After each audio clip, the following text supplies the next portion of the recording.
Hello, 31 is Bringonthechaos Glizzy for another What If. What if Sasuke gotten transported in the world of Avatar? But before we start, can you like and subscribe for more What If? If you wanted to request a new series, and if you wanted this fanfic to have full series, please comment 3 hearts and Chapter 2. Naruto was bored. It had been a week since he woke up, but he still couldn't do much in his current condition. Kana-Aba-san had lent him a cane to help him walk around the small village, and he felt old needing to use it.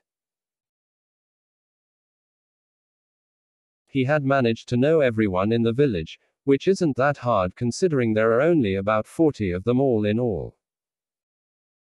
Everyone had been helping him with learning their language, correcting him when necessary, while he then teaches them some of his own language.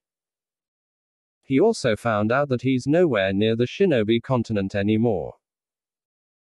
Kana-Aba-san had been a big help in teaching him history and geography after dinner every night. He very much liked to start training, but his body wouldn't allow it. For some reason or another, his chakra isn't refilling as fast as it should. He couldn't even spare enough to make contact with the Kyuubi. So for now, all he's been doing is trying to get better and helping out around the village with light chores. He was walking back towards Kana's tent to have a short nap when he noticed Sokka lecturing kids about something. Curious, he started walking towards them. Okay, men. Today's lesson is all about learning how to fight. A warrior's duty is to fight and drive away any invaders that the Fire Nation would send to our home. We are not to let them take away our freedom, and we must fight to the last man rather than surrender ourselves to their tyranny. Sokka proclaimed loudly like a general going to battle, his voice full of passion, tears swelling in his eyes. It would have been one hell of a touching speech if his audience weren't kids between the age of 4 to 9. Any question? One child timidly raised his hand and asked, can I go to the bathroom? Naruto can't help but snicker at that, earning him the attention of the kids as well as Sokka, who glared as soon as catching sight of the blonde teen. What the heck do you want, blondie? Naruto tried to hold his snicker and put up his hands in surrender as he said, Gomen. Gomen. Please continue. Gomen. What the heck does that mean? Sokka asked rudely. One 5-year-old raised his hand and said proudly, it means, sorry, sir. Mama taught me that one yesterday. Sokka gave the smart aleck kid a glare that doesn't seem to have any effect since the rest of the kids started comparing notes on their language studies with their parents. All of them seems to have learned a lot already.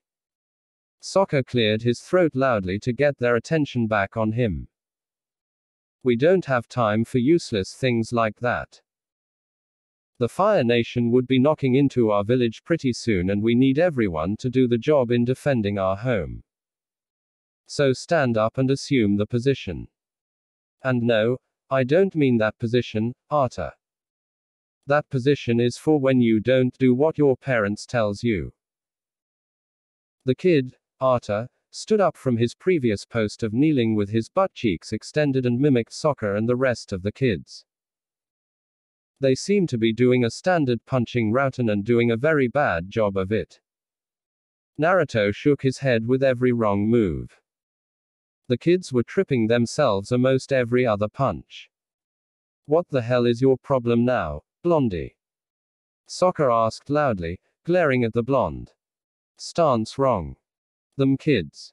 Small. You use stance for grown-ups.